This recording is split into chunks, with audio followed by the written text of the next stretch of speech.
కొత్త ఏడాదిలో సొంతగట్టపై భారత్కు పరాభవం ఎదురైంది. సిరీస్ విజయంతో 2026ను ప్రారంభిద్దామనుకున్న టీమిండియాకు న్యూజిలాండ్ షాక్ ఇచ్చింది. 3 వన్డేల సిరీస్ను 2-1తో కివీస్ కైవసం చేసుకుంది. బౌలర్ల చెత్త ప్రదర్శన, బ్యాటర్ల ఫ్లాప్ షోతో ఇండోర్ వన్డే భారత్ భారీ టార్గెట్ను ఛేదించలేక చతికిల పడింది. సిరీస్ ఫలితాన్ని తేల్చే చివరి వన్డేలో టాస్ గెలిచిన భారత్ ఫీల్డింగ్ ఎంచుకుంది. ఊహించినట్టుగానే తుది జట్టులో వరుసగా విఫలమవుతున్న ప్రసిద్ధి కృష్ణ స్థానంలో హర్షదీప్ వచ్చాడు. న్యూజిలాండ్కు శుభారంభం దక్కలేదు. ఓపెనర్ నికోలన్స్ ను హర్షదీప్ తొలి ఓవర్లలోనే అవుట్ చేయగా కాన్వేను హర్షిత్ రాణా అవుట్ చేశాడు. కాసేపు Will Young, Daryl Mitchell Kiwis innings చక్కదిద్దే ప్రయత్నం చేశారు. విలియంగ్ అవుట్ అయ్యాక డారింగ్ మిచెల్ కు గ్లెన్ ఫిలిప్స్ జత కలిశాడు. వీరిద్దరూ భారత్ బౌలర్లపై ఆధిత్యం కనబరిచారు. ఎప్పటిలానే మిడిల్ ఓవర్లో భారత్ బౌలర్లు చేతులెత్తేశారు. ఆరంభంలో వికెట్లు తీసిన హర్షిత్ రాణా తరువాత భారీగా పరుగులు ఇచ్చేశాడు. సిరాజ్ పొదుపుగా బౌలింగ్ చేసినా వికెట్లు తీయలేకపోయాడు.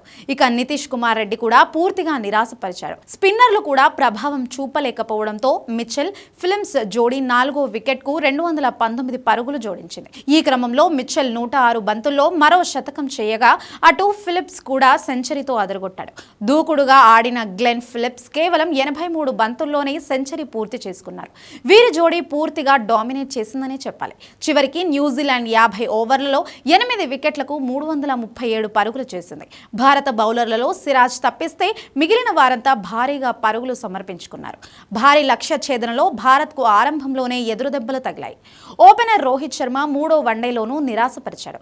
గిల్, శ్రేయస్ అయ్యర్, కేఎల్ రాహుల్ కూడా అవుట్ అవడంతో భారత్ 71 పరుగులకే 4 వికెట్లు కోల్పోయింది.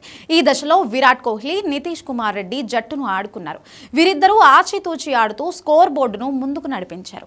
ఈ నేపథ్యంలో ఇద్దరు హాఫ్ సెంచరీలు పూర్తి చేసుకున్నారు. అయితే హాఫ్ సెంచరీ తరువాత నితీష్ వెనుదిరగడంతో 88 పరుగులు పార్ట్నర్షిప్ కు తెరపడింది. తర్వాత జడేజా కూడా వెనుక తిరగడంతో భారత్ 200 పరుగులైనా చేస్తుందా అని అందరూ అనుకున్నారు. ఈ పరిస్థితుల్లో హర్షిత్ రాణా కోహ్లీకి జత కలిశాడు. మెరుపు హాఫ్ సెంచరీతో హర్షిత్ రాణా చెలరేగాడు. అటు కోహ్లీ సైతం సెంచరీ పూర్తి చేసుకున్నాడు. విరాట్ కు ఇది వన్డేలో 54వ శతకం.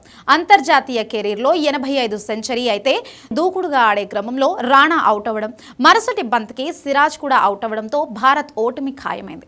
కోహ్లీ 124 పరుగులకు వెనుదిరగ్గా భారత్ ఇన్నింగ్స్ కు 296 రన్స్ దగ్గర పడింది. ఈ విజయంతో న్యూజిలాండ్ భారత్లో తొలిసారి ద్వైపాక్షిక వన్డే సిరీస్ ను సొంతం చేసుకుంది.